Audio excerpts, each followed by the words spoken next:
l'idée, c'était d'aller chercher un pâturage sur une période où il n'y a rien qui pousse. Parce qu'on sait très bien que dans notre secteur, à partir de juin, il n'y a plus d'herbe. Donc l'idée, c'était de semer quelque chose qui puisse faire un pâturage effectif en plein été. Donc c'est pour ça que la betterave fourragère était très intéressante pour nous.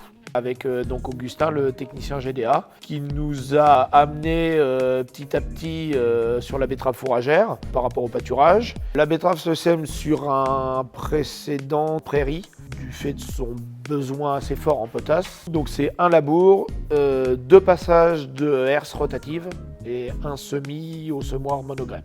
Pour bien faire, il faudrait un semis du 15 avril à début mai. Mais dû aux mauvaises conditions climatiques, on a semé donc début juin en fait.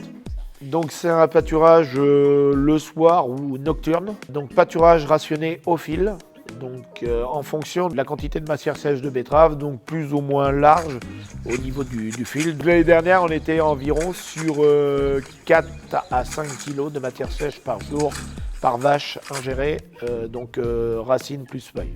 Donc la betterave remplace en fonction de l'époque, en fonction du rendement, elle va remplacer entre de moitié à 30% de ration semi-complète distribuée aux vaches à l'auge.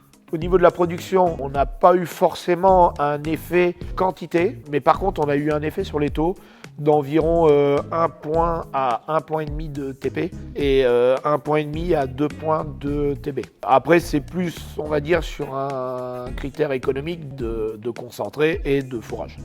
Le pâturage de la betterave fourragère a des objectifs multiples. Elle apporte un aliment appétant très intéressant donc en juillet, août, septembre pour stimuler l'appétit des ruminants en inconfort thermique. Elle assure un apport de sucre donc qui a un effet bénéfique sur l'état corporel et la reproduction. Elle stimule également la salivation. Donc limite les phénomènes d'acidose-subacidose en période estivale. Elle assure une hausse ou un maintien des taux protéiques et des taux de matière grasse dans le lait, donc c'est un soutien au prix du lait en période estivale. Et enfin, elle permet une économie de céréales puisque la valeur alimentaire de la betterave est équivalente à celle de la céréale à paille. La betterave fourragère résiste très bien à la sécheresse pour plusieurs raisons. Elle a le temps, elle vit sur 2 ans. La première année, son objectif, c'est constituer sa racine qui est son réservoir énergétique.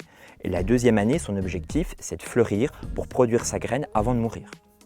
Toute la première année, après le stade 8 feuilles, la betterave fourragère a une capacité à résister à la sécheresse, notamment en rentrant dans des phases de dormance, ce qui lui permet d'éviter d'avoir un métabolisme actif en période de forte sécheresse et de canicule, pour ensuite repartir et réagir très vite dès le retour des premières pluies. La betterave fourragère adaptée au pâturage avec des variétés spécifiques ont une possibilité de rendement moyen compris entre 17,5 et 21 tonnes et demie de matière sèche hectare en racine, auquel s'ajoute 1,5 à 2,5 tonnes de matière sèche hectare en feuilles consommables. La betterave fourragère pâturée a un coût de production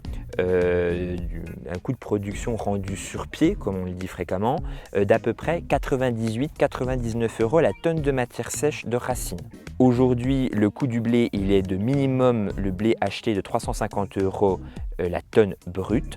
On a un coût de l'UFL de la betterave fourragère de 7 centimes par UF, alors que celui du blé est de 0,30-0,35 € le coût de l'UF. Donc typiquement, on a un coût de l'UF divisé par 5.